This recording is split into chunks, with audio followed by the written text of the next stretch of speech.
वालेकुम। मेरा नाम डॉक्टर जावेद इकबाल है और मैं एसोसिएट प्रोफेसर हूँ। मैं आज आपके कुछ सवाल जो जिगर की पेवंदकारी या लीवर ट्रांसप्लांट के बारे में कुछ सवाल हैं उनके जवाब देने के लिए आया हूँ। तो हम quickly move to our these questions. तो पहला सवाल है कि मेरे भाई को डॉक्टरों ने हिदायत की है कि उनको जिगर के पेवंदकारी या जिगर के ट्रांसप्लांट लीवर ट्रांसप्लांट की ज़रूरत पड़ सकती है। तो मुझे पूछना है कि ये दोनों क्या अलग-अलग चीज़ें हैं और ये है क्या। तो बेटा ये दोनों एक ही चीज़ है। इंग्लिश में इसको लीवर ट्रांसप्लांट कहते हैं और उर्दू में इसको पेवंदकारी कहते हैं। और इसमें डॉक्टर ऑपरेशन करके जो जिगर उन्होंने एक सेहतमंद बंदे का लिया हुआ होता है उस जिगर को, बीमार जिगर को हटा के वो वहाँ रख देते हैं और इसको कहते हैं लीवर ट्रांसप्लांट। अगर आपके डॉक्टर ने आपके भाई को कहा है कि ये करना है तो फिर इसके हिदायत पे अमल करें। दूसरा सवाल है एक खातून की तरफ से कि मैं हेपेटाइटिस सी की मरीज़ा हूँ और जिगर की पेवंदकारी की कब ज़रूरत पड़ती है। तो मेरा हर मरीज़ को इसकी ज़रूरत नहीं पड़ती। जब जिगर की बीमारी शदीद हो, जिगर अपना काम करना छोड़ चुका हो और जिगर की बीमारी की वजह से पेट फूल रहा हो, सुस्ती शदीद हो रही हो और टांगों में सूजन हो रही हो, आँखों में सूजन हो रही हो, आँखें पीली हो चुकी हों, जिल्द पीली हो चुकी हो जिसे हम यरकान कहते हैं, और डॉक्टर आपका बाकी सारे तरीका इलाज आजमा चुका हो और वो ठीक ना हो रहा हो, तो ऐसे मरीज़ को जिगर की पेवंदकारी के लिए सेलेक्ट किया जाता है। तो अगर आपके जब ये अलामात आएँ तो फिर आप अपने डॉक्टर से लीवर ट्रांसप्लांट के बारे में पूछ सकते हैं। अगला सवाल है, मैं वायरस की वजह से यरकान की मरीज़ा हूँ, मुझे लीवर ट्रांसप्लांट का कहा है, मुझे इसके लिए क्या करना पड़ेगा। तो जैसे कि मैंने पिछले सवाल का जवाब दिया है कि जब आपको शदीद बीमारी हो, आँखों की पिलाहट, जिस्म की पिलाहट ख़त्म ना हो रही हो, जिस्म में सूजन बढ़ती जा रही हो, पेट फूलता जा रहा हो, हर तरीका इलाज नाकाम हो चुका हो, तो लीवर ट्रांसप्लांट कराने में कोई हर्ज नहीं है। तो अगर आप में ये अलामात हैं तो फिर आपको लीवर ट्रांसप्लांट वाली नसीहत पे अमल करना चाहिए। आप फ़ौरन से जो हमारे मुल्क के लीवर ट्रांसप्लांट के इदारे हैं उनसे रब्ता करें। अगर आपकी बीमारी शदीद हुई तो आपको दाखिल कर लेंगे और आप दाखिल होके उनके बाकी मानदा जो टेस्ट है वो करवा लीजिएगा। अपनी तमाम मेडिकल रिपोर्ट्स अपने साथ लेके जाइएगा।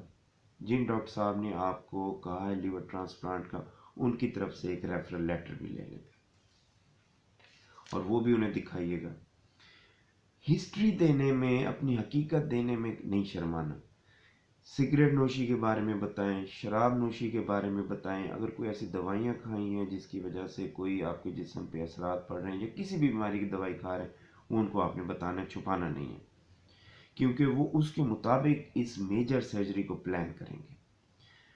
वो दोस्त अहबाब और रिश्तेदार जो आपके लिए सपोर्टिव हैं उनको आप अपने साथ रखें।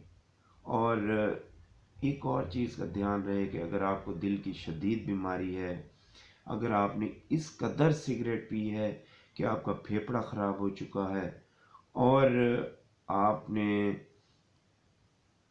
बार बार पिछले 5 साल में कोई ऐसा कैंसर का इलाज किया है, तो फिर आप हो सकता है इस लीवर ट्रांसप्लांट के लिए आप मौजू ना हो।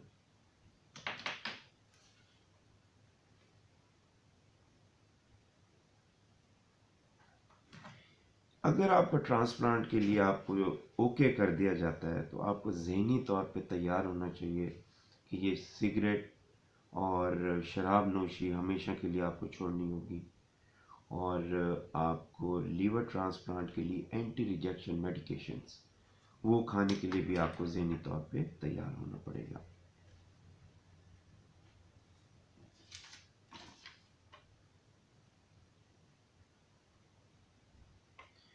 क्योंकि अगर आपने अपनी रजामंदी ना शो की, या दिल की शदीद बीमारी, फेफड़े की शदीद बीमारी हुई सिगरेट की वजह से, या दिल पे कोई मेजर अटैक हुआ है, तो ज़्यादा इम्कान है कि वो फिर आपको लीवर ट्रांसप्लांट मना ही ना कर दे वो डॉक्टर। अगला सवाल है, मुझे लीवर ट्रांसप्लांट की नसीहत कर दी गई है और मैंने उस सेंटर से रब्ता भी कर लिया है, लेकिन अभी तक उन्होंने मुझे कॉल नहीं किया कि आके ट्रांसप्लांट करा जाए। तो आप उन खुशकिस्मत लोगों में से हैं जिन्हें सारे टेस्ट नॉर्मल हैं और जिन्होंने रजामंदी जाहिर की है।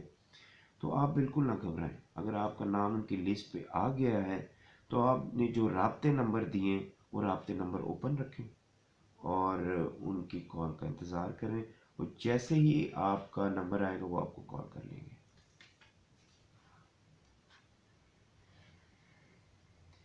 अगला सवाल है, एक बेटी ने पूछा है, मेरी अम्मी को जिगर की पेवंदकारी का कहा है, उनको ये जिगर कौन कौन दे सकता है? देखिए, ये सवाल बहुत लोग पूछते हैं। तो जिगर कोई भी दे सकता है, लेकिन उसके लिए एबीओ ब्लड सिस्टम दोनों का मैच करता हो, कद कद और सीने का जो सरकमफ्रेंस है वो, और इसके अलावा जो एबीओ सिस्टम जैसे मैंने बताया वो अगर कंपैटिबल है तो वो दे सकता है इसको, इसमें कोई हर्ज नहीं है।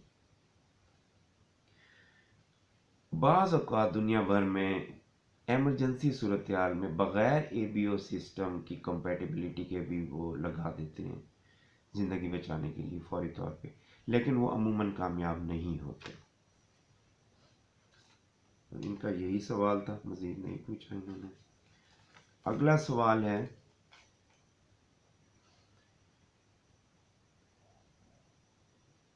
मेरे अब्बा का लीवर ट्रांसप्लांट हो चुका है, अब क्या करना होगा? थैंक यू, मुबारक हो। आपके अब्बू का लीवर ट्रांसप्लांट का मतलब एक नई ज़िंदगी उन्हें मिल गई है। अब उन्हें एंटी रिजेक्शन दवाई खानी होगी सारी ज़िंदगी, और वो एंटी रिजेक्शन दवाई इसलिए ज़रूरी है कि वो जिस्म में जिगर को ठहरने में मदद देंगी, वरना जो जिस्म का मुदाफ़ियाती निज़ाम है वो जिगर को एक्सेप्ट नहीं करेगा और वो समझेगा वो बाहर से कोई चीज़ आ गई है और उसको डैमेज कर देगा। ये ऐसे ही है जैसे कोई कभी आपकी उंगली पे कोई फांस लगी हो तो आपने देखा होगा उसके भी लाली आना शुरू हो जाती है, खारिश शुरू हो जाती है। तो हमारे जिस्म का मुदाफ़ियाती निज़ाम उस छेद को हटाने की कोशिश कर रहा होता है। तो इसी तरह लीवर भी एक फॉरेन बॉडी है, जो फिर वहाँ ऐसे अमल शुरू हो गया तो ये सारी मेहनत पे पानी फिर जाएगा। इसलिए आपने वो दवाई हर हाल में उनको ज़हनी तौर पे पहले तैयार कर लेना चाहिए, और वो होंगे तैयार तो उनको कहें कि वो सारी ज़िंदगी वो दवाई खाएं।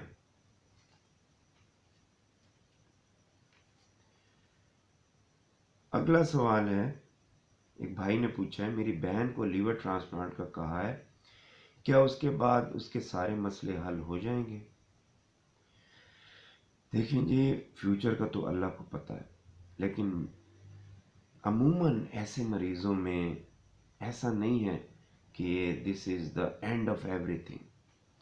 उनको एक बिल्कुल मलका की तरह रहना होगा, और वो ऐसे रहना होगा कि उनको वो एंटी रिजेक्शन दवाई खानी होगी। लेकिन ये मैं आपको बता दूं कि एंटी रिजेक्शन दवाई खाने से बावजूद भी जिस्म कभी कभी जिगर को एक्सेप्ट नहीं करता।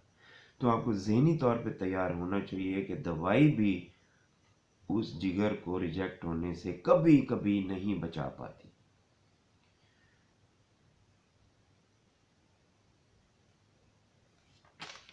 इनका दूसरा सवाल है